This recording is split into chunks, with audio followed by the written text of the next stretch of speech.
I heard it throughout my entire childhood that I possessed zero tech talent. Then, the very man who said that walked into my building, looked me in the face, and shook my hand without recognizing me. He thought he was pitching a deal to save his company. Instead, he was walking into the quietest trial of his life. One where I held the gavel. This is how his company had to kneel before the very thing he mocked. My name is Juliana Walker. In the sanitized, glass-walled world of West Coast tech, names often carry less weight than the code you ship or the valuation you command, which was fortunate for me, to the public, and to the venture capital sharks swimming in the waters of Palo Alto. I was simply Juliana, the founder of EtherLogic. My surname was an unnecessary appendage, a piece of metadata I had scrubbed from my public profile years ago to ensure that my achievements stood on their own concrete foundation. I did not want my legacy contaminated by the history of the man who told me I was born without the necessary hardware for success. It was 11 at night when the notification slid across my monitor. The office was empty, save for the hum of the server room down the hall and the cleaning crew vacuuming the lobby 3 floors down. My inbox was usually a graveyard of cold pitches and desperate requests for funding, but this one was flagged as urgent by my filtering algorithm. The subject line read, "Partnership Opportunity and Synergy Proposal Regarding Walker Systems." The name hit me like a physical blow to the sternum. Walker Systems. I stared at the screen, my hand hovering over the mouse. For a moment, the temperature in my climate-controlled office seemed to drop 10 degrees. I was 14 again, sitting at the kitchen table with a soldering iron burning a hole in the tablecloth, waiting for a nod of approval that never came.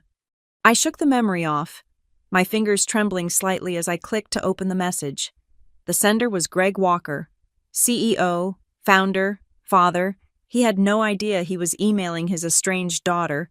To him, EtherLogic was just a rapidly ascending star in the enterprise software market, a potential lifeboat for a ship that I suspected was taking on water fast. The email was a masterpiece of corporate desperation masked as strategic confidence.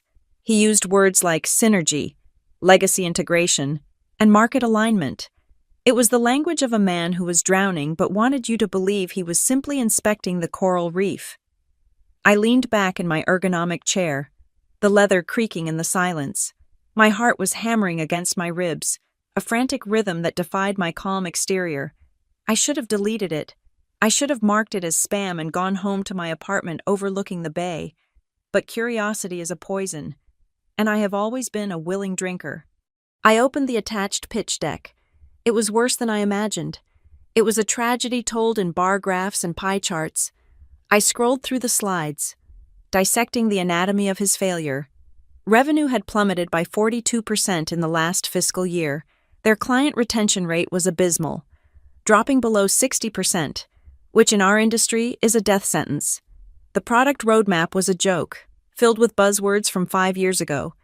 They were trying to sell on-premise server solutions in a cloud-native world. It was like trying to sell horses to people who had just bought cars. Then I turned to the slide titled Executive Leadership Team. There he was, Greg Walker. He looked older, the lines around his eyes deeper, his smile a little too practiced, a little too tight, and right next to him was the face that froze the breath in my lungs. VP of Product Strategy, Sarah Walker, my sister, the golden child. The one who, according to my father, possessed the true instinct for business, the natural intuition that I so clearly lacked. Her photo was professional, polished, projecting an air of competence that the financial data completely contradicted. She was smiling. That same confident smile she used to give me when she explained why I would never understand the complexities of the real world. She was leading the product strategy for a company that was currently driving itself off a cliff. The irony was so sharp it almost drew blood. I stood up and walked to the window, looking out at the city lights of San Francisco. They were begging for a partnership. They wanted access to my algorithms, my client base, my cash flow. They wanted me to save them, without knowing that the hand they were reaching for was the same one they had slapped away a decade ago. I picked up my phone and dialed my executive assistant, knowing she would still be awake. She picked up on the first ring. "I need a slot tomorrow," I said, my voice sounding strange to my own ears, flat and metallic. 10 in the morning. "Who is the client?" she asked, the sound of typing already clicking in the background. "Walker Systems," I replied, "and make it clear to them that attendance is mandatory for the entire C-suite. No proxies, no dial-ins. If the CEO and the VP of product are not physically present in our boardroom, the deal is dead before it starts." There was a pause on the line. "That is short notice." "Juliana, they are based in the South. They will have to fly red-eye." "I know." I said, "If they want this lifeline, they will fly." I hung up and turned back to the empty room. I did not go home. Instead, I began to prepare. I booked the Obsidian Room, our most imposing conference space. It was a glass box suspended in the center of the floor, soundproof, intimidating, designed to make people feel exposed. I arranged the seating chart in my mind. I wanted the sun to be behind me. I wanted them to have to squint to see my face. I checked the inventory for the meeting. Sparkling water, cold, not room temperature, a high-definition projector that would display their failures in 4,000 pixel clarity, and silence. I would not offer small talk. I would not offer coffee. I would offer them nothing but the reality they had been avoiding. I sat there as the hours ticked by, watching the fog roll in over the bay. Obscuring the bridge, 3 o'clock came and went. 4 o'clock. I did not sleep. I could not sleep. A war was waging inside my chest. A conflict between the wounded child who wanted to scream and the pragmatic CEO who needed to execute a strategy. Was this revenge? Was I bringing them here just to humiliate them? To show them the empire I had built from the scraps of my self-esteem? Or was this justice? Was this simply the universe balancing the ledger? Proving that competence cannot be faked forever, and that talent does not care about your DNA or your father's preference. I looked at my reflection in the darkened window. My eyes were hard. My posture was rigid. I realized then that the distinction did not matter. Revenge and justice are often just different words for the same corrective action. Tomorrow, they would walk into my world. Tomorrow, the ghost would become real. And tomorrow, for the first time in my life, Greg Walker would have to listen to me. Not because he wanted to, but because he had no other choice. To understand the ice that filled my veins as I waited in that boardroom. You have to go back to a humid afternoon when I was 14 years old. I was not holding a smartphone or a tablet given to me as a birthday present. I was holding a refurbished laptop that weighed nearly 6 pounds. A machine I had bought with money earned from mowing lawns and scrubbing neighbors' gutters for an entire summer. It ran hot, the fan sounding like a dying jet engine. But to me, it was the most beautiful thing in the world, because it was the first thing that was truly mine.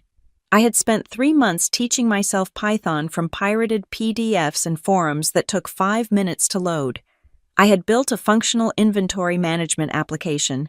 It was ugly, a mess of gray buttons and Times New Roman font. But it worked.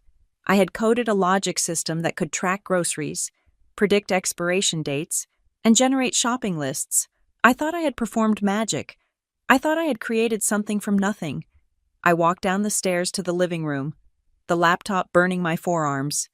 My father, Greg, was sitting in his leather armchair, the same one he treated like a throne, reviewing quarterly reports for Walker Systems. He was highlighting rows of data with a yellow marker. His brow furrowed in that serious, important way that signaled he was holding the world on his shoulders. "Dad," I said, my voice cracking with a mixture of pride and terror, "I made something." He did not look up immediately. He finished highlighting a row, capped the marker with a sharp click, and then finally turned his head. I set the heavy laptop on the coffee table and ran the script. I explained the logic, how the database updated, how I had debugged a loop that had kept crashing the system for a week. I spoke fast, my words tumbling over each other, desperate to convey the complexity of what I had solved. He looked at the screen for exactly 5 seconds. He did not read the code. He did not ask how I built it. He simply glanced at the gray interface, gave a short, distracted hum, and picked up his marker again. "That is nice, Juliana," he said, his eyes already drifting back to his paper reports. "Maybe you can use it to help your mother keep track of her knitting supplies." It was not a compliment. It was a dismissal so complete it felt physical. He did not see the logic or the architecture. He saw a toy. He saw a domestic triviality. I stood there, the blood draining from my face, feeling foolish for thinking I could impress a titan of industry with a few lines of code. Then came the second blow, the one that sealed the wound. My sister, Sarah, was sitting on the sofa, flipping through a fashion magazine. She was 2 years older, already groomed to be the heir, already fluent in the language of networking and corporate aesthetics. She looked over the top of her magazine, glanced at my clunky laptop, and smiled. "It is a cute hobby. Jules," she said, "cute." The word hung in the air like smoke. She did not mean to be cruel, which somehow made it worse. If she had been mean, I could have fought back. But she was patronizing. She was categorizing my passion, the thing that made my brain sing, as something adorable and temporary, like making friendship bracelets or baking cookies. To them, technology was something you bought or managed. It was not something you got your hands dirty with. Over the next 4 years, that dynamic calcified into a hard, unbreakable reality. I stopped showing them my code, but I did not stop working. I entered regional robotics competitions and took gold. I hacked into the school district network to expose a security flaw and was quietly thanked by the administration to avoid a scandal. I won a full scholarship to a prestigious engineering program 3 states away. In any other house, these would be cause for celebration. In the Walker household, they were items on a checklist, acknowledged with a distracted nod before the conversation shifted back to the real topic, Sarah. Dinner time was the stage where my father directed the play of our lives. We would sit around the mahogany table, the silence punctuated by the scrape of silverware. My father would hold court, asking Sarah about her business electives, her internship at his friend's firm, her thoughts on market trends. When Sarah spoke, he leaned in, he nodded, he validated her existence with his attention. He was molding her in his image, creating a mirror that reflected his own ego back at him. When it was my turn, the energy in the room died. "I heard you won that computer thing," he would say, cutting his steak. "That is good. It keeps you busy. Just make sure you do not neglect your social skills. You cannot run a company from behind a screen. Juliana, you have to learn to deal with people." He was telling me I was broken before I had even started. He was defining me as the back office technician, the socially inept introvert, the dreamer who needed to be managed by people like Sarah. I would look across the table at my mother. She was always there, eating in small, precise bites, her eyes fixed on her plate. She never joined in when my father lectured me, but she never stopped him either, for years. I resented her silence. I wanted her to slam her fist on the table and scream that I was brilliant. But as I got older, I saw the flinch in her shoulders when he raised his voice. I saw how she navigated the minefield of his moods. Her silence was not agreement. It was survival. She was a woman who had learned that in the Walker house. Speaking up just gave him a target. The most painful lesson I learned during those years was that cruelty does not require volume. We are taught that abuse is screaming, or hitting, or throwing things. But the deepest scars I carry came from the quiet moments. They came from the way my father would introduce us at company parties. "This is Sarah," he would say, his hand on her shoulder, beaming. "She is going to take over the world someday. She has the killer instinct." And then he would gesture vaguely toward me, standing awkwardly in the corner, "And this is Juliana. She likes computers." He made me feel small. He made my world, which was vast and infinite and filled with the beautiful logic of algorithms, feel like a closet. I tried so hard to prove him wrong.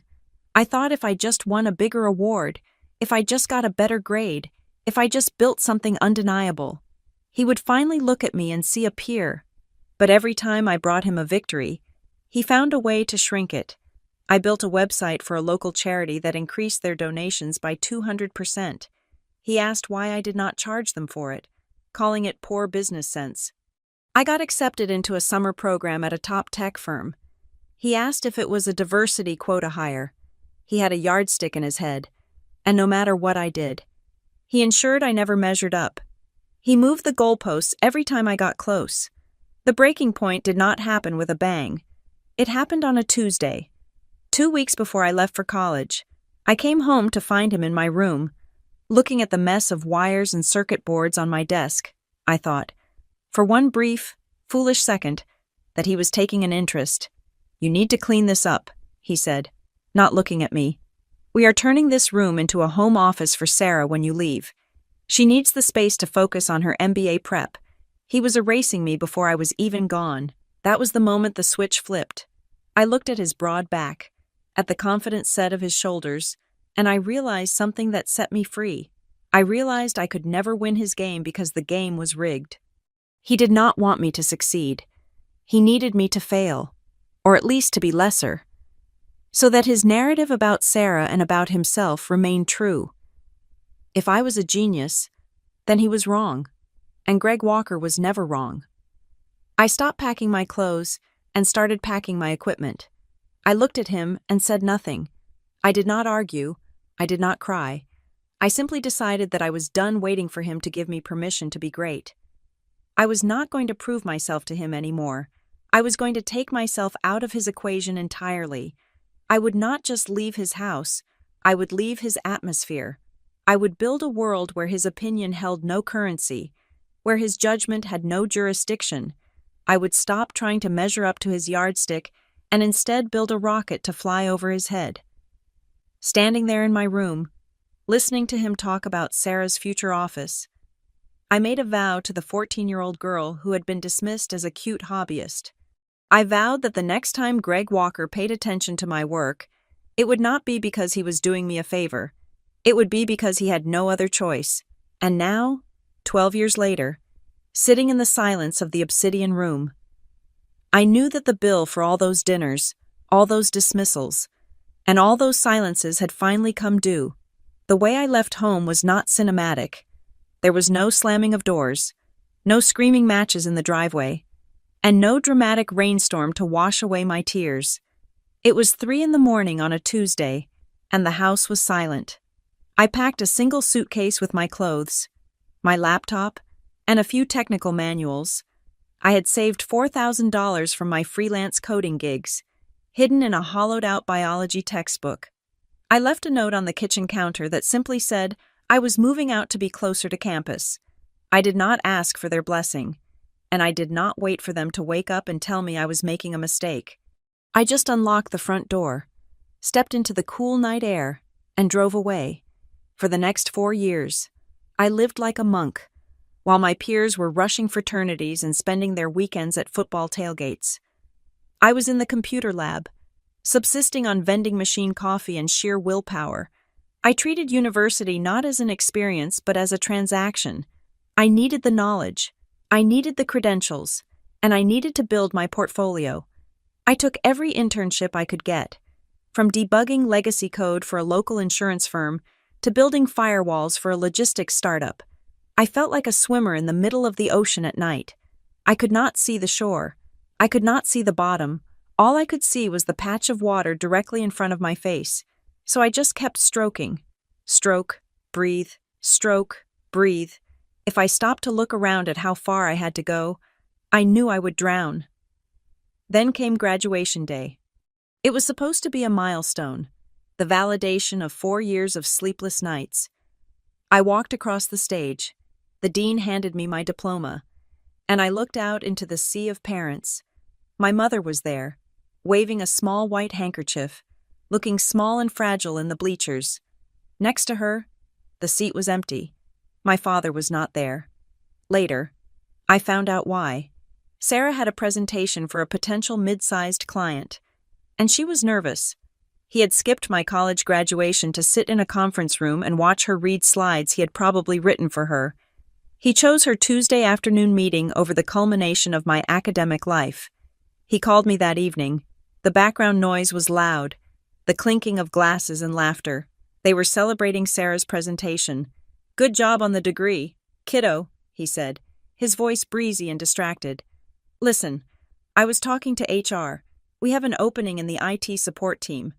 It is mostly resetting passwords and fixing printers, but it is a foot in the door. I can pull some strings and get you an interview. I held the phone so tight I thought the plastic would crack. I had graduated summa cum laude. I had already built a predictive algorithm that was better than anything on the market, and he was offering me a job fixing printers. He still saw me as the help desk. He still saw me as the girl who cleaned up the mess, so the real business people could work. No thank you. Dad, I said, I have other plans. I hung up before he could tell me I was being ungrateful. That was the last time I asked him for anything. I moved to San Francisco the next week. The city was a beast that chewed up dreamers and spat them out, but it was the only place I could build what was in my head. I rented a studio apartment in the Tenderloin that was smaller than my father's walk-in closet. The rent was exorbitant, eating up almost all my savings. But I did not care. I spent my days working as a contract coder to pay the bills and my nights building Ether. I learned very quickly that in the venture capital world, meritocracy is a myth. I had the product, my code was elegant, scalable, and revolutionary, but I did not have the pedigree. I was a 22-year-old woman with no co-founder, no Stanford network, and no famous advisor. I walked into boardrooms and was asked whose assistant I was. I sent cold emails that vanished into the void. I was rejected by 34 investors in 3 months. They told me I needed a technical team. They told me I needed a track record. They told me, in so many words, that I did not look like a CEO. The lowest point came on a gray November afternoon. I had just been laughed out of a meeting on Sand Hill Road. The partner had actually checked his watch while I was demoing the core feature. I sat in my beat-up sedan in the parking lot, my head resting on the steering wheel, watching the rain streak the windshield. I had $12 in my bank account. Rent was due in 3 days. I was tired. A bone-deep exhaustion that made my hands shake. I thought about calling home. I thought about the printer repair job. It would be warm. It would be safe. It would mean admitting he was right. I opened my wallet and pulled out a small, cream-colored business card. My mother had slipped it into my hand the day I left for the city, checking over her shoulder to make sure my father wasn't watching. If you ever really need someone to listen. She had whispered, "He is an old friend. He owes me a favor." I had never called it because I wanted to do this alone, but staring at the rain, I realized that pride was a luxury I could no longer afford. I dialed the number. A man answered on the second ring. His voice was gravelly, sharp. "This is Marcus," he said. I introduced myself. I told him who my mother was. There was a long silence on the other end, heavy with history I did not understand. "Meet me at the coffee shop on University Avenue in 20 minutes. He said, "You have 10 minutes. Do not be late." I drove like a maniac. I walked in, water dripping from my coat, and sat across from a man who looked like he had seen everything and was impressed by none of it. I opened my laptop. I did not use the pitch deck I had polished for months. I did not use buzzwords. I just showed him the engine. I showed him how Ether could process unstructured data 5 times faster than the current industry standard.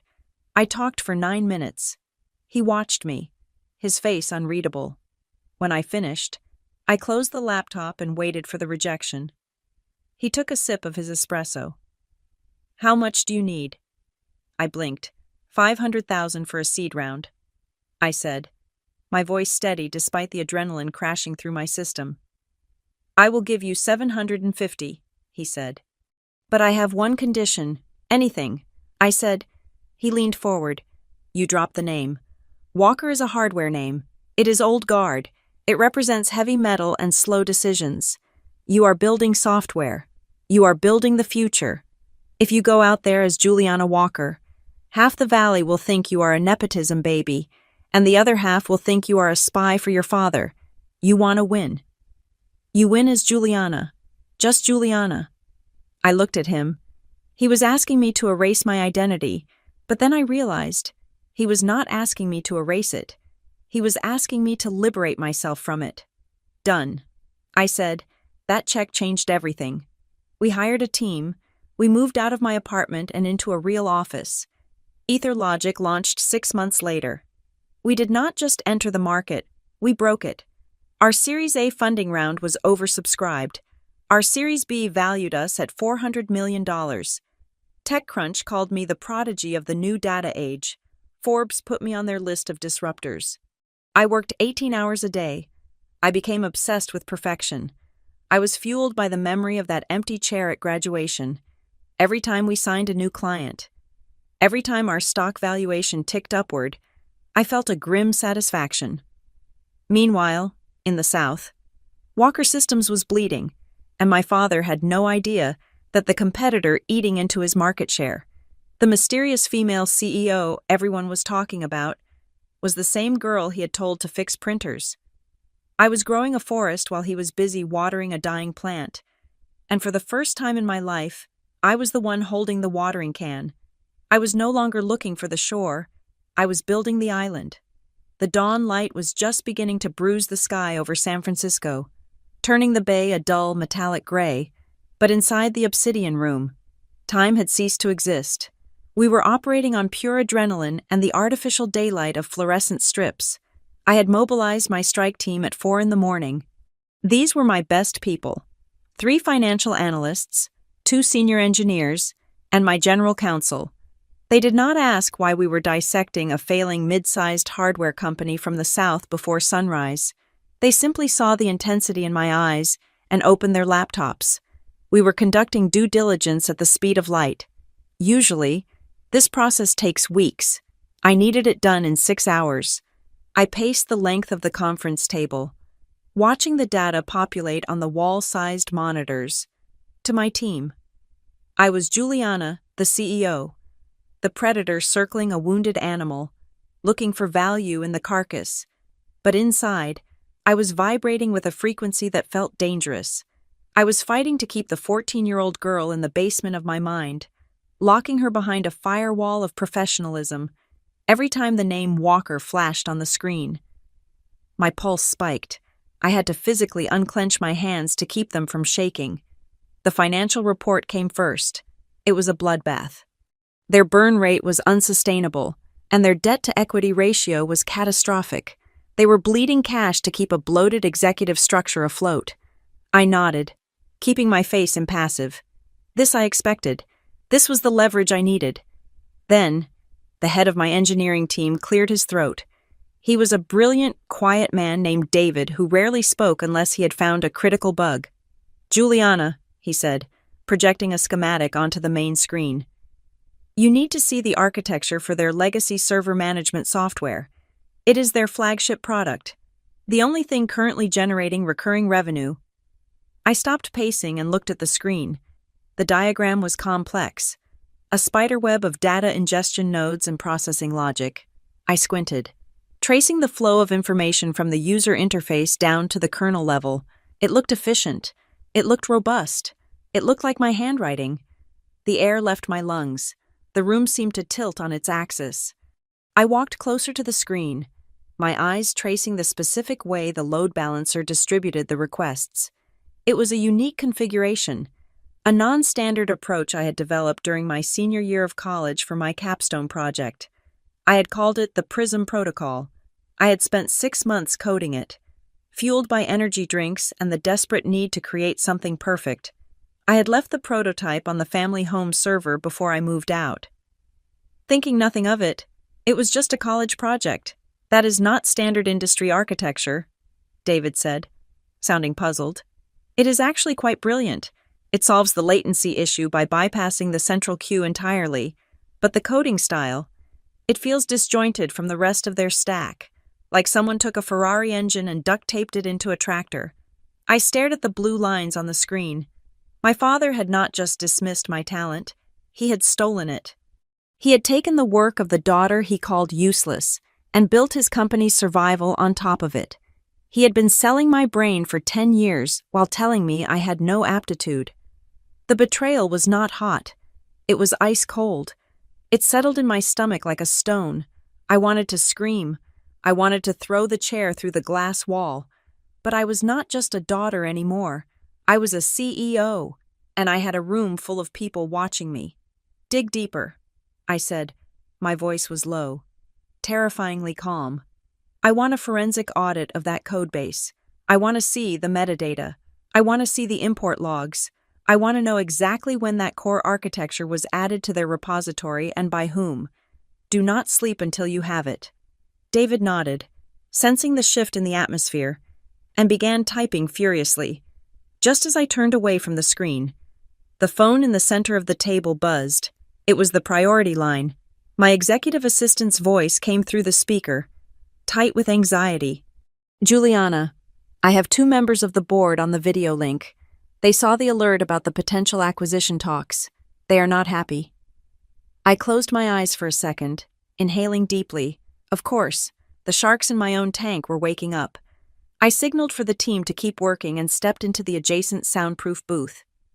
Tapping the accept button on the tablet, 2 faces appeared on the screen, heavy hitters, venture capitalists who cared about quarterly growth.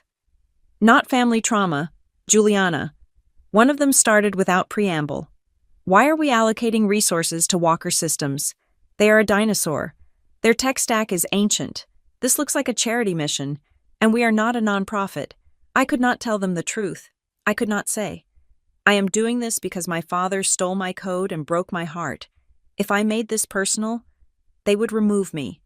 They would see me as unstable, emotional, a liability. I had to speak their language.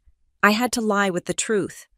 It is not a charity mission, I said, my voice sharp and authoritative. It is a strategic harvest. Walker Systems has a client list of 300 Fortune 500 companies locked into long-term hardware contracts. Those clients are currently stuck on legacy systems. If we acquire Walker, we do not just get their failing tech, we get their Rolodex. We can migrate those 300 clients to Ether's cloud platform within 6 months. The acquisition cost is a fraction of what we would spend on marketing to acquire those same customers individually. I paused, letting the logic sink in. I was selling them a Trojan horse. Plus, I added, improvising. Their patent portfolio has some defensive value against upcoming antitrust regulations. It is a shield and a sword.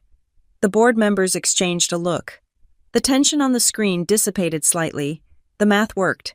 The emotion was absent. Fine, the second one said, but do not overpay. And do not let this distract from the Q3 product launch. You have a long leash. Juliana. But do not hang yourself with it. The screen went black. I leaned against the glass wall, exhaling a breath I felt I had been holding for an hour. I had bought myself time, but the pressure was mounting. I was fighting a war on 2 fronts, one against my past, and one to protect my future. I stepped back into the war room, ready to push the team harder. When my general counsel looked up from her laptop, her face was pale. Juliana, we have a problem. What now? I asked. Market chatter, she said, turning her screen toward me. There is a leak. Someone knows Walker Systems is in play. I am seeing movement from Omnicorp. Omnicorp, our biggest rival, a behemoth that crushed smaller companies for sport. If they sniffed blood in the water, they would not care about the tech or the backstory. They would just buy Walker Systems to keep me from having it. They would offer a cash buyout, strip the assets, and bury the company and the evidence of the stolen code forever if Omnicorp got involved. My father would take their money. He would see a golden parachute and pull the ripcord, escaping without ever having to face me. He would win. Again. My hands clenched into fists at my sides. This was no longer just a meeting. It was no longer just a family reckoning. This was corporate warfare. I had to lock this deal down before the sun went down, or I would lose everything. Get me the legal team drafting an exclusivity agreement, I ordered, my voice ringing through the room, and find out where the leak came from. If someone inside this building is talking, I want them gone by noon. I looked back at the schematic on the wall, my code.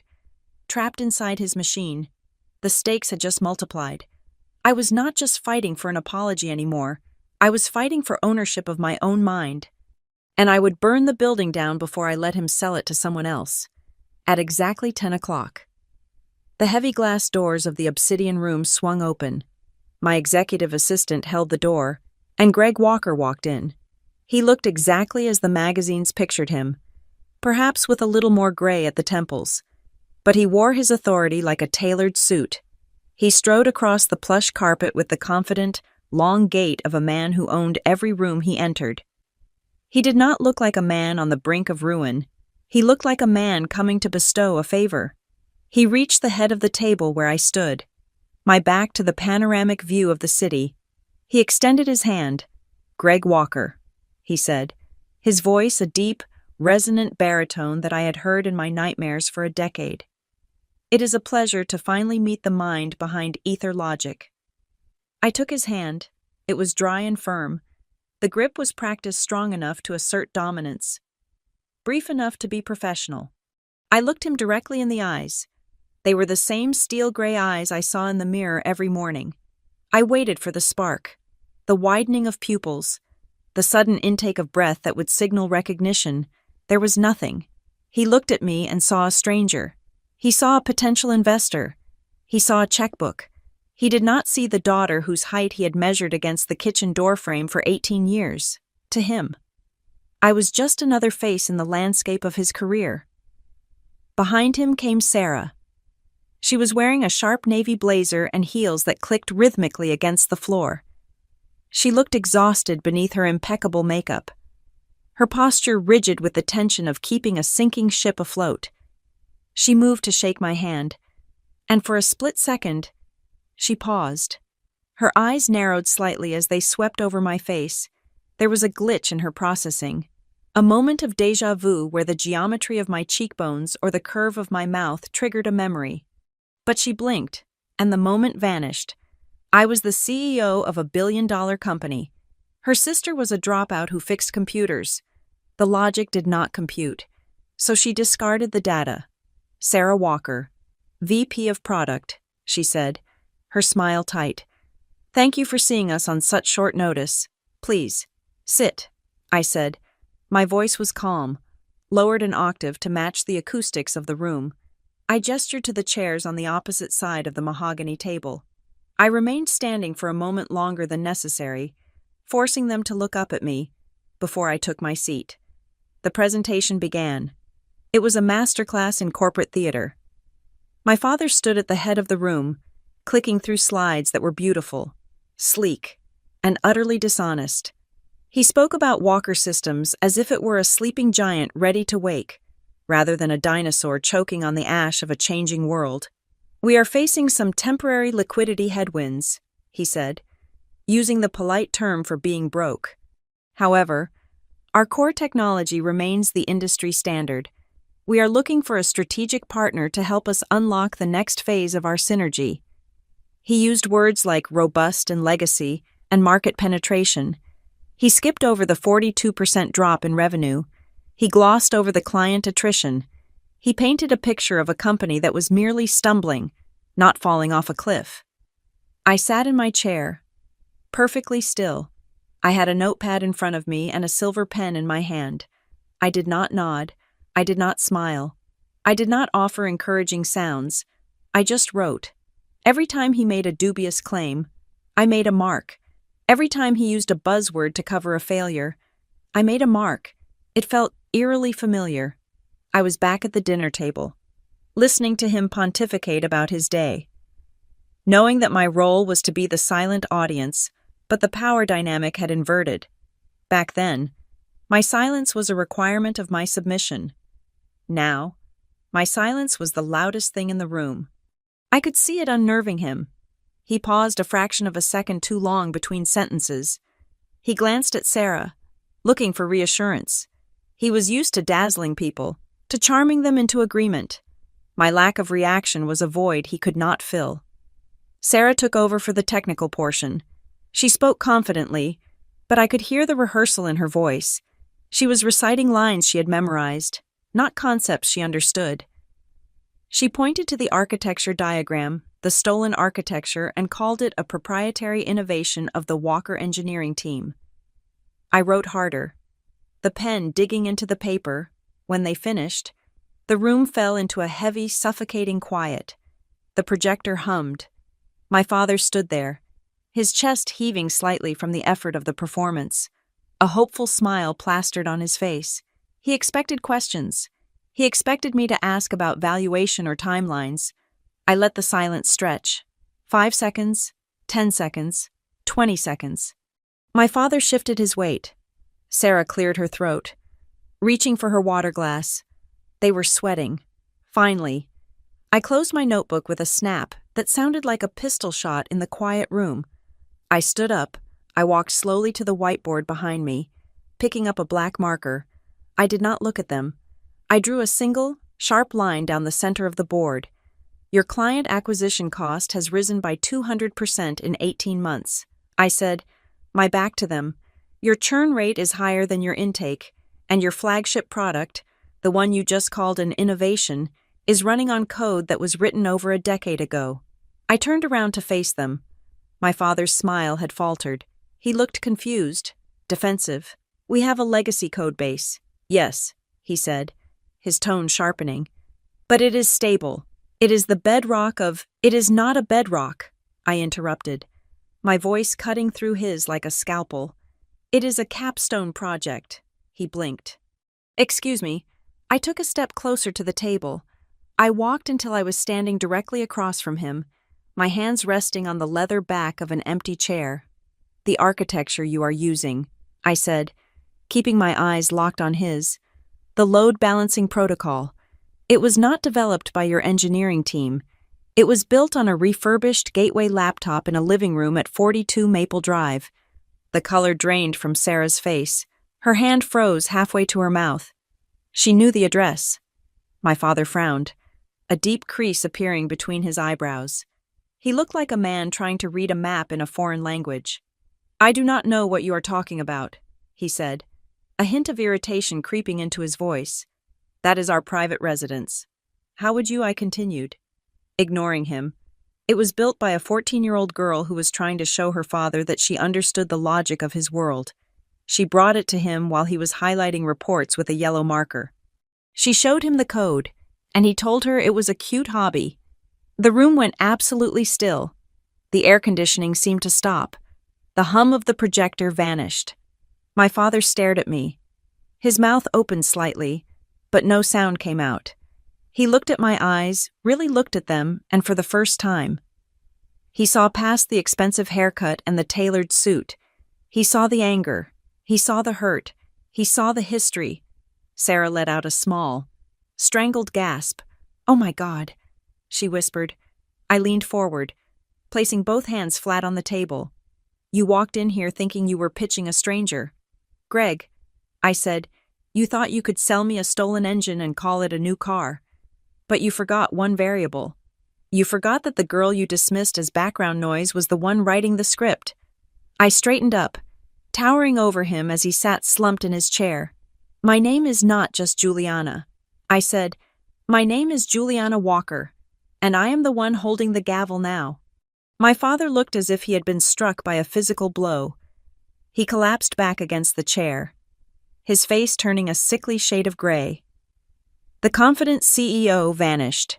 The arrogance evaporated. In his place was a terrified old man who realized that the ground beneath his feet had just turned into a trapdoor, and the person holding the lever was the one person he had never feared. The silence in the conference room after my revelation was heavy. But the silence in my private office an hour later was suffocating. I had sent my father and Sarah back to their hotel to process the reality of their situation. I told them we would reconvene in the morning. I needed them out of my sight because my engineering team had just sent the final forensic report, and the contents made me want to burn the building down.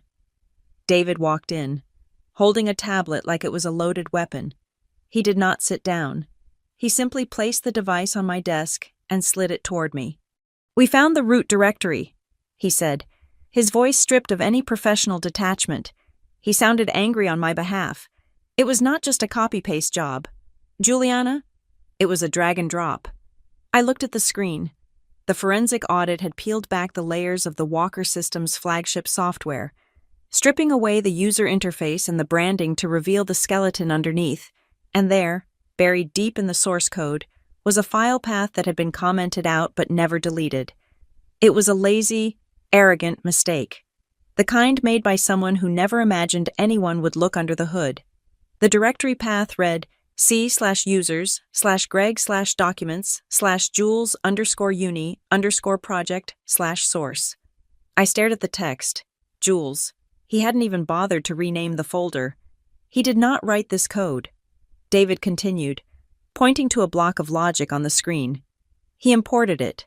We found the metadata tags. The original creation dates correspond exactly to the spring semester of your senior year. All he did was wrap a new graphical interface around it and change a few variable names. He took your engine and put a different coat of paint on the hood. I scrolled through the comparison. On the left was my original code, the logic I had agonized over in my dorm room, fueled by cheap coffee and the desperate need to prove myself.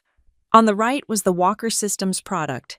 They were 98% identical. The logic flows for data retrieval, the predictive caching algorithms, the security handshake protocols. It was all mine. The realization hit me with the force of a physical blow. For 10 years, I had carried the wound of his rejection. I had built my entire identity around the narrative that my father thought I was talentless. I believed he ignored my work because he didn't understand it, or because he didn't respect it. But I was wrong. He hadn't ignored it. He had recognized its value immediately. He knew I was brilliant. He knew my code was better than anything his expensive engineering team could produce. But instead of praising me, instead of bringing me into the fold, he had crushed my confidence to keep me docile while he stole the fruits of my labor. He had looked me in the eye, told me I had no future in tech, and then turned around and saved his company using my invention. It was not just neglect, it was predation. He had cannibalized his own daughter to feed his ego. I sat back in my chair, a cold, hard rage settling in my chest. This changed everything. This was no longer a negotiation about a partnership. This was a crime scene. I could call the lawyers right now. I could file an intellectual property lawsuit that would not just bankrupt Walker Systems, but would humiliate my father on a national stage. I could prove he was a fraud. I could strip him of his company, his reputation, and his legacy in a single afternoon. My finger hovered over the intercom button. It would be so easy. It would be the ultimate vindication. But then my eyes drifted to the personnel file included in the due diligence report. 142 employees. I saw names, faces, tenures, Betty in accounting, who had been there for 20 years, Marcus in logistics, who had 3 kids on the company health plan, the junior developers who had just started their careers. If I pulled the trigger on a lawsuit, the company would implode. The assets would be frozen. The reputation destroyed. My father would be ruined. Yes, but so would 142 innocent people who had nothing to do with his lies. I was trapped. My father had unintentionally used his employees as human shields. If I destroyed him, I destroyed them. I stood up and walked to the window. Looking down at the traffic crawling along the street below, this was the difference between us. I realized he viewed people as resources to be exploited. I viewed them as responsibilities. If I burned him down now, I would be just as destructive as he was. I turned back to David. "Archive this report," I said, my voice steady. "Encrypt it. Store it on a standalone drive. No one sees this but me." "You are not going to use it?" David asked, stunned. "Juliana, this is theft. Grand larceny. I am not going to use it yet." I corrected him. "This is not a weapon for destruction. It is an insurance policy. It is the bullet I will keep in the chamber. If he tries to fight me, if he tries to deny me, or if he tries to hurt this company, I will pull it out, but not today." David nodded slowly, understanding the play, and left the room. I sat alone with the secret. I felt heavy, burdened by the truth, but also strangely powerful. He thought he was negotiating with a wealthy stranger. He did not know he was negotiating with the owner of his own foundation, but the day was not done with me yet. Just as I locked the drive in my safe, my head of security, a sharp-eyed woman named Elena, buzzed in. "We have a situation on the network," she said, her voice tight. I rubbed my temples. "What is it?" We are monitoring the outbound traffic from the Walker Systems team, as you requested. She said, we found a leak. Someone is sending encrypted data packets to an external server. We traced the IP address. Let me guess.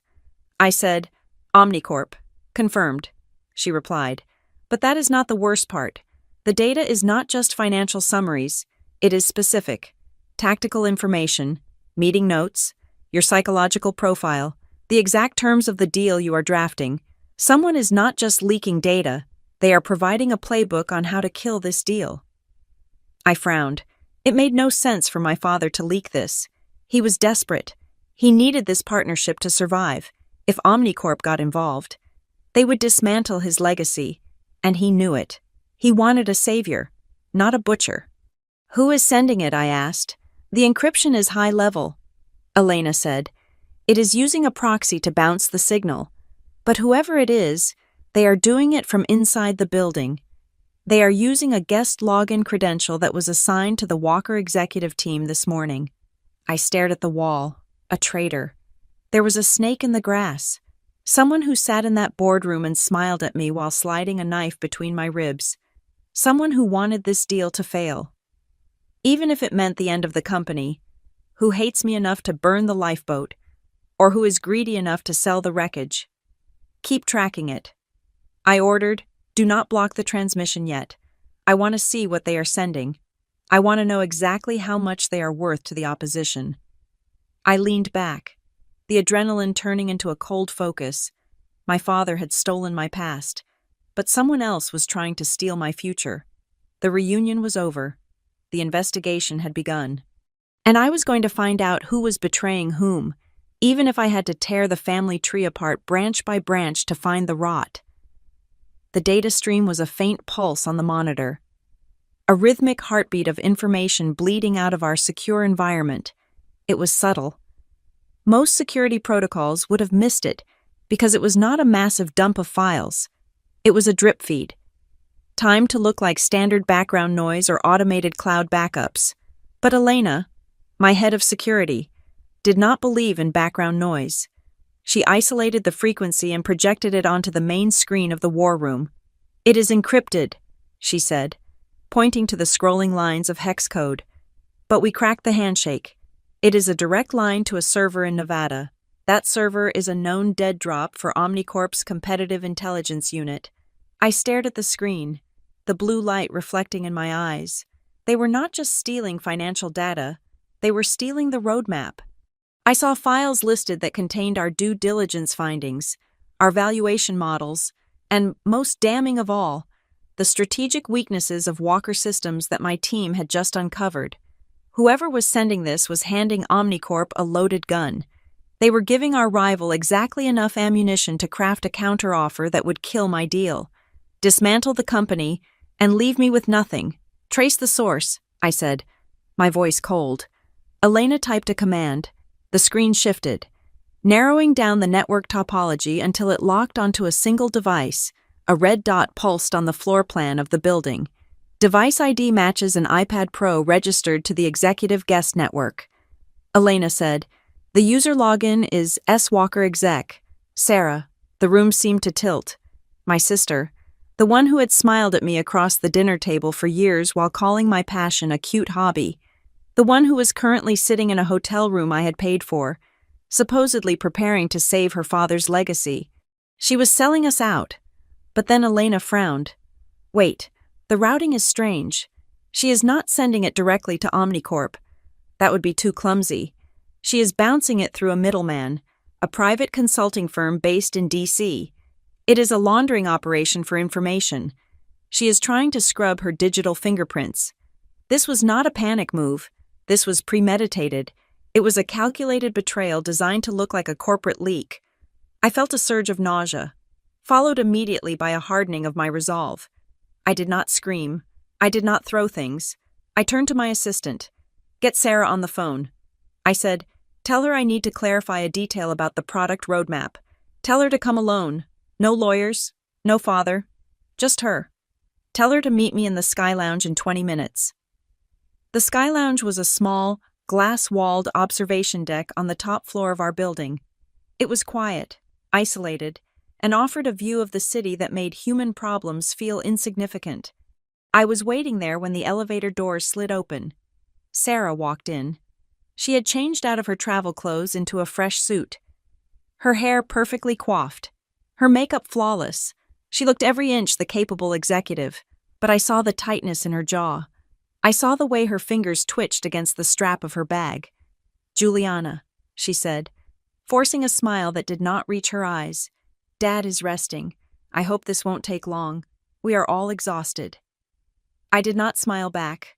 I was sitting on a low sofa, a manila folder resting on the coffee table in front of me. "Sit down, Sarah." She paused, sensing the shift in the atmosphere. The air in the room was heavy, charged with the static of things unsaid. She sat on the edge of the chair opposite me, crossing her legs defensively. "What is this about?" she asked. I reached forward and slid the folder toward her. I opened it. Inside was a single sheet of paper, a log of the data packets leaving her device, the timestamp, the IP address of the middleman, and the final destination at Omnicorp. "You are good," I said, my voice conversational, almost admiring. Routing it through a DC consultant was a smart touch. It almost worked. "But you forgot that you are on my network. And on my network, nothing moves without my permission." Sarah looked down at the paper. She read the lines of code. Her face went pale, then red. She looked up at me, her eyes wide with panic. But she tried to hold her ground. "I do not know what this is." She stammered, I must have been hacked. You know how insecure hotel Wi-Fi can be. Someone must have mirrored my device." I leaned back, crossing my arms. "Stop it," I said. "Just stop. I am not Dad. You cannot dazzle me with buzzwords, and you cannot lie to me about technology. That device has a biometric lock. You used your fingerprint to authorize the transfer." I watched the fight drain out of her. Her shoulders slumped. The perfect executive facade cracked, and for the first time in years, I saw the person underneath. She looked small. She looked terrified. Why, I asked. Why burn the deal? "Sarah, if Omnicorp buys the company, they will chop it up for parts. The brand disappears. Dad's legacy disappears. You lose your job. Why would you help the enemy destroy your own house?" She stared at the floor for a long time. When she finally looked up, her eyes were wet, filled with a mixture of anger and desperate exhaustion. "Because if you save the company, I am trapped," she whispered. I frowned, confused. "What if this deal goes through?" she said, her voice rising, becoming shrill. "We survive. Dad stays the chairman. I stay the VP of product. And I have to keep pretending. I have to keep waking up every morning and acting like I know what I'm doing." She stood up, pacing the small room, her hands gesturing wildly. "You think I wanted this? You think I wanted to be the heir? Dad put that crown on me when I was 16. He decided I was the business genius. He decided I was the one who would carry the name. But I am not you. Juliana, I do not see the code. I do not see the future. I am a fraud. I have been drowning for 10 years. Every meeting, every board presentation, I am terrified someone is going to ask me a question I cannot answer." She stopped and looked at me, tears streaming down her face. "If Omnicorp buys us, it is over. The company dies. Dad is forced to retire. And I get a severance package, and I get to walk away. I get to be free. I get to stop being Greg Walker's disappointment." I sat there, stunned. I had spent my entire life resenting her. I thought she was the princess in the tower, eating the feasts while I starved in the dungeon. But I was wrong. She wasn't the princess. She was the prisoner. My father had neglected me. Yes, and that was a form of abuse. But he had suffocated her. He had forced her into a mold that did not fit, demanding she be a genius she wasn't, crushing her under the weight of his own ego. She tried to kill the company not out of greed, but out of a desperate need to escape him. I looked at her. Really looked at her, and the anger in my chest cooled into something tragic. We were both victims of the same man's narcissism. He had broken us both, just in different ways, but empathy is not absolution. I stood up and walked over to her. She flinched, expecting me to yell. Instead, I handed her a tissue from the side table.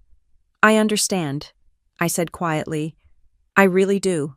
She looked at me, hope flickering in her eyes.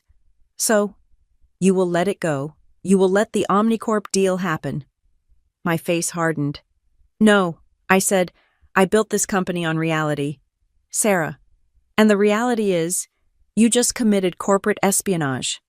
You tried to sell out 140 employees who depend on their paychecks just so you could find an easy exit. You do not get to burn down the village just because you hate the mayor." She froze. "What are you going to do?" I walked back to the table and picked up the folder. "I am going to save the company," I said, "and you are going to help me. You are going to sign the papers tomorrow. You are going to smile, and when the ink is dry, you are going to resign." "Resign," she whispered. "Yes," I said. "You want out. I am giving you out. But you do not get the golden parachute. You do not get the victory lap. You leave quietly. You go find out who you actually are when you are not pretending to be Dad's clone. And if you ever try to sabotage me again, this folder goes to the FBI." Sarah looked at me, trembling. She saw the steel in my eyes. She realized that the little sister she used to pity had become the most powerful person in her world. "Okay," she breathed, her voice barely audible. "Okay." She turned to leave, her hand on the door handle. "Sarah," I called out. She looked back. "He did not win." I said, "Neither of us let him win." She nodded once, a sharp, jerky motion, and slipped out the door. I stood alone in the glass box. Looking out at the city, the betrayal had been neutralized, but the victory felt hollow. I had disarmed my sister, but the real enemy, the man who had set us against each other, was still waiting for me in the morning, and I still had one more secret to uncover before the end. I thought I had drained the poison from the wound. I thought confronting Sarah and uncovering the theft of my code was the absolute floor of my family's dysfunction. I was sitting in my office, watching the city lights blur into streaks of gold and white, feeling the hollow victory of having cornered my own sister. When the elevator chime broke the silence, it was almost midnight. Security should have locked the floor. I turned around, expecting David or perhaps a lawyer with more bad news. Instead, I saw a woman standing in the glass archway. She was wearing a raincoat that looked too big for her shrinking frame. Clutching a canvas tote bag against her chest, it was my mother. She looked out of place in the sterile, chrome and glass aesthetic of Ether Logic. She belonged in the soft, muted corners of the house on Maple Drive, blending into the wallpaper. In all the years I had been gone, she had never visited. She had never called, except for brief, stilted birthday wishes that sounded monitored. "Mom," I asked. Standing up, my voice was softer than I intended. She walked into the room, her steps tentative. She did not hug me. We were not a hugging family. That language had been lost long ago. She simply walked to my desk and placed the tote bag on the polished surface. "I told Greg I was going to the pharmacy," she said. Her voice was steady, clearer than I remembered. It was the first time I had heard her say his name without looking to see if he was listening. She reached into the bag and pulled out a wooden box. It was an old cigar box my father used to keep loose change in. She slid it across the desk toward me. I opened it. Inside were letters, dozens of them, envelopes addressed to Juliana Walker, San Francisco. The handwriting was my mother's looping, careful script. I picked one up. The postmark was from 7 years ago. I picked up another, 5 years ago. "I never got these," I said, my throat tight. "I know," she replied. "I found them in his bottom drawer in the study. He told me he was mailing them for me. He said he wanted to save me the trip to the post office." She looked at me, her eyes dry but full of an ancient, quiet pain. "He never sent them, Juliana, and he never gave me the ones you sent. He told me you were too busy. He told me you had moved on and did not want to be bothered by your mother's nagging. He curated the silence between us. He wanted us to be strangers because if we talked, we might compare notes." I stared at the stack of envelopes. It was a physical manifestation of a decade of stolen connection. I had spent years thinking she was complicit in his neglect, that she had chosen his side by default. I had hardened my heart against her indifference, but she hadn't been indifferent. She had been silenced. It was a cruelty far more sophisticated than simple shouting.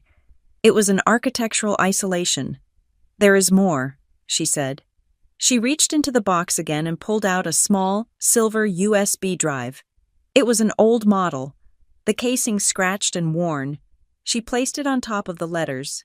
"The night you left," she said, looking at the drive.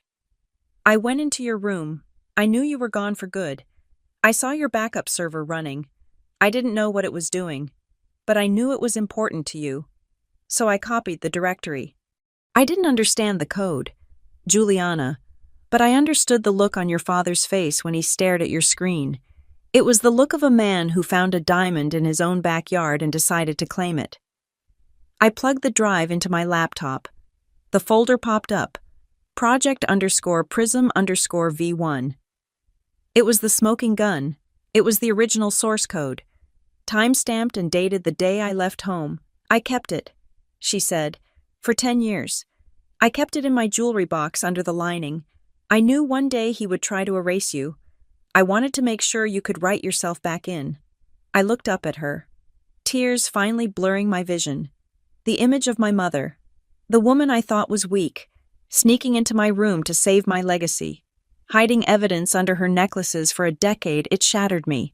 Why, I asked. Why now? "Because I am tired," she said simply, "and because you need to know the rest." She took a deep breath. "The investor," she said. "Marcus." I froze. "What about him? You didn't just get lucky. Jules, the world doesn't work like that for people like us." I called him.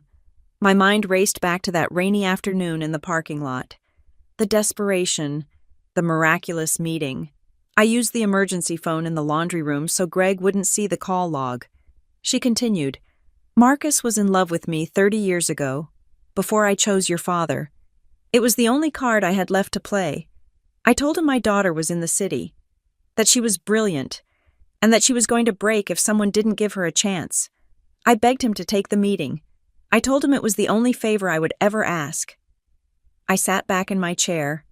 The wind knocked out of me. My narrative, the story of the lone wolf, the self-made CEO who pulled herself up by her bootstraps, was a lie. Or at least, it was incomplete. I hadn't done it alone. I had been carried, quietly and invisibly, by a woman who had no power of her own but used every scrap of influence she had to build a bridge for me. I felt the wall I had built around my heart crumble. I wasn't the unloved daughter casting off her family. I was the daughter who had been loved so fiercely that her mother had betrayed her husband to save her. She did not ask me to stop. She did not say, "Please don't hurt your father," or "Please save the company." She just stood there, her hands clasping the empty tote bag. "You have the truth now," she said. "The letters, the code, the money. It is all there. You can use it to destroy him. God knows he deserves it. Or you can use it to do something else. But whatever you choose, do it because it is what you want, not because you are reacting to him. Do not let him control you with anger the way he controlled me with silence." She turned to leave. "Mom," I called out. She stopped. "Thank you," I whispered. She gave me a small, sad smile, the first real smile I had seen on her face in 20 years. "You were always the strong one, Juliana, even when you were small." She walked out, leaving me alone with the box of letters and the weight of the truth. I sat there for a long time. The anger that had fueled me for the last 24 hours was gone, replaced by a clarity that felt sharp and cool. Destroying the company would be easy. I could crush my father. I could watch him beg. But if I did that, I would be destroying the pension of the woman who sat at the front desk. I would be firing the engineers who had nothing to do with the theft. And I would be proving my father right, that power is only for hurting people. My mother hadn't saved the code so I could use it as a weapon. She had saved it so I could have a choice. I reached for the phone and dialed David. It was 1 in the morning. but he answered on the first ring. "We are changing the strategy." I said. "Are we pulling out?" he asked. "No," I said. "We are going in. But the terms have changed. We are not just acquiring them, we are restructuring the entire deal. Draft a new term sheet. I want full operational control. I want the board seats. And I want a specific clause regarding the transition of executive power." There was a pause on the line. "What about the price?" "The price is the same," I said, "but the cost is going to be different. I am not coming to conquer. David, I am coming to clean house." I hung up the phone. I looked at the box of letters one last time, then closed the lid. I wasn't doing this for Greg Walker. I wasn't even doing it for Juliana Walker. I was doing it for the woman who had waited 10 years to send a letter, and for the girl who had unknowingly built a future on a borrowed laptop. The war was over. Now, the governance began. The following morning, the Obsidian Room did not look like a place of business. It looked like an execution chamber sanitized by air conditioning and expensive bottled water. I arrived 5 minutes early, placing a single, thick document in the center of the table. There were no pitch decks today. There were no projectors. There was only the term sheet, bound in black, sitting there like a verdict, when my father, Sarah, and their general counsel, a man named Miller who wore a suit that cost more than my first car, walked in. They looked like people marching to the gallows. My father's swagger was gone, replaced by a gray, shaky fatigue. Sarah looked pale, her eyes rimmed with red, avoiding my gaze. Miller, however, still had the glint of a man who thought he could negotiate his way out of a burning building. "Please, sit," I said. I did not stand up to greet them. They sat. I waited for the rustling of fabric to stop before I began. "The document in front of you is a binding merger agreement," I said, my voice flat and devoid of inflection. "It is not a draft. It is not a proposal. It is a final offer. You have 1 hour to review it, and then we sign." Miller leaned forward, his smile oily and patronizing. "Now, Juliana," he started. "Let's not be hasty. Mergers of this size usually take weeks of read the terms." "Arthur," I cut him off. "Then tell me if you think you have weeks." They opened the binders. I watched their eyes scan the pages. I saw the moment they reached Section 1 Employee Retention and Compensation. "I am acquiring the workforce, not just the assets," I explained. "Every single employee currently on the Walker Systems payroll will be retained for a minimum of 24 months. Their stock options, which are currently worthless thanks to your mismanagement, will be converted into EtherLogic equity at a 1-to-1 ratio. Their healthcare plans will be upgraded to our tier." My father looked up, confusion warring with relief. "You are keeping them, all of them." "I am," I said, "because unlike you, Greg, I do not view people as disposable overhead. I view them as the engine. They did not break this company. You did. So they will not be the ones paying the price." He swallowed hard, looking down at the table. It was a mercy he did not expect, and it shamed him more than cruelty would have. Then came Section 2 Executive Restructuring. Miller read it and choked. "This says, immediate resignation," he sputtered, "for the CEO and the chairman. No golden parachute, no consulting retainer, just a buyout of his existing shares at current market value." He looked at me, incredulous. "Juliana, this is a hostile takeover. You cannot just strip the founder of his title. Greg built this place. We will need a transition period. A legacy role." "There is no legacy," I said, my voice hardening. "The legacy is a lie." I looked directly at my father. Clause 4, A is non-negotiable. "Greg, you are not transitioning. You are retiring. You will step down from the board. You will surrender your voting rights. And you will vacate your office by Friday. You will not have a ceremonial title. You will not come to the holiday parties. You are done." My father's face flushed a deep, angry red. His ego, battered as it was, tried to rear its head one last time. "You cannot do this," he growled, slamming his hand on the table. "I am Walker Systems. The The clients know me. The market knows me. If you cut me out, the stock tanks. I will not sign a suicide note. I stayed perfectly still. I did not raise my voice. I simply reached into my briefcase and pulled out a slim, black folder. I placed it on top of the contract. "Do you know what this is?" I asked. He stared at the folder. He didn't answer, but I saw the recognition in his eyes. He knew exactly what was inside. "This is the forensic audit of your flagship product's source code," I said. "It contains the side-by-side comparison of the engine you are selling and the project I wrote in college. It traces the import logs. It proves, beyond a shadow of a legal doubt, that the intellectual property foundation of your entire company belongs to me." Miller looked from me to my father. Sensing the sudden shift in atmospheric pressure, "What is she talking about?" "Greg, if you do not sign that resignation," I continued, keeping my eyes locked on my father, "I will not just walk away from this deal. I will file a lawsuit for IP theft and fraud. I will release this report to the trade press. I will make sure every client you have knows that you have been selling stolen goods for a decade. You won't just lose the company, Dad. You will lose your reputation. You will lose your standing. You might even lose your freedom." My father seemed to shrink in his chair. The fight went out of him like air leaving a balloon. He looked at the black folder as if it were radioactive. He realized then that I wasn't just a bitter daughter. I was a superior strategist. I had brought a gun to a knife fight, and I had the safety off. Miller, realizing his client was compromised, tried a different angle. He turned to me, his eyes narrowing. "Fine," he said. "If Greg is out, we have to talk about the valuation. We have other interests.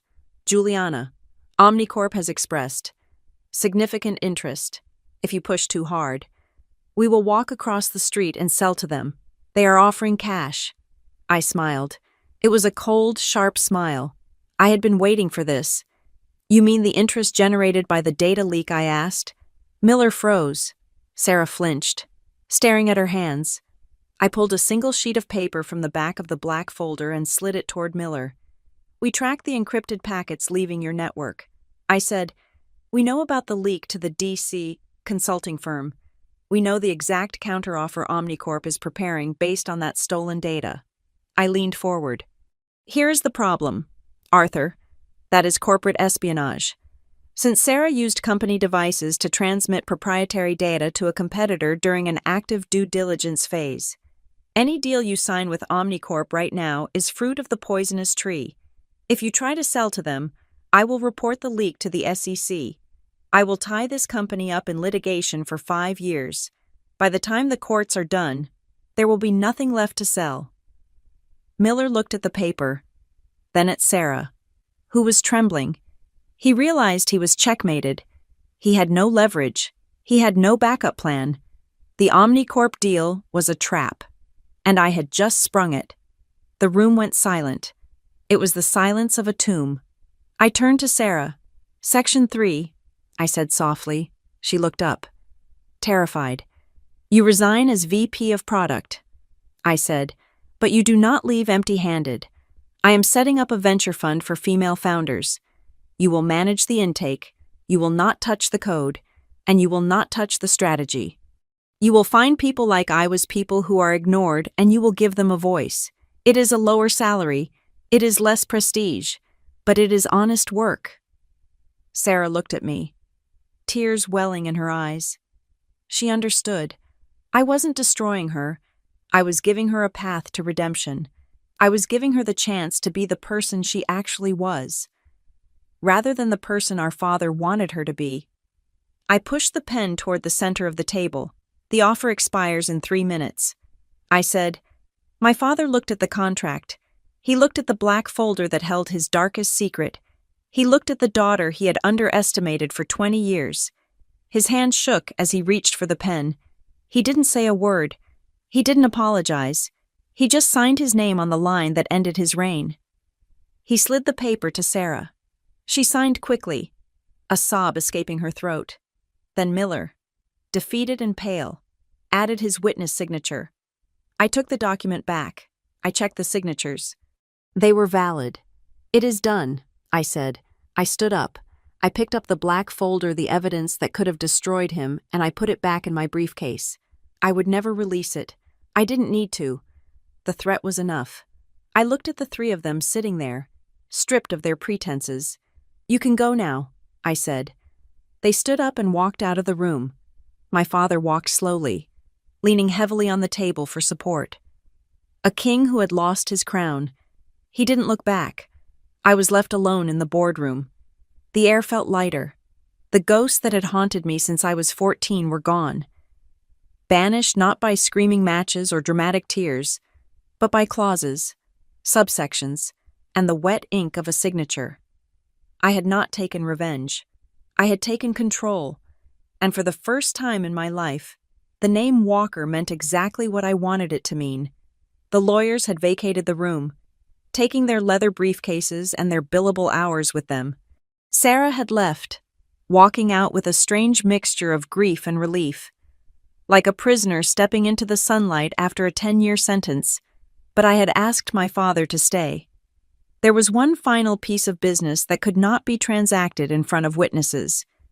He sat at the far end of the long mahogany table, looking smaller than I had ever seen him. The signature on the resignation papers was still wet, marking the end of the Walker Systems era. He looked at his hands, stripped of the power that had defined his existence for 40 years. I reached into my bag and pulled out the black folder.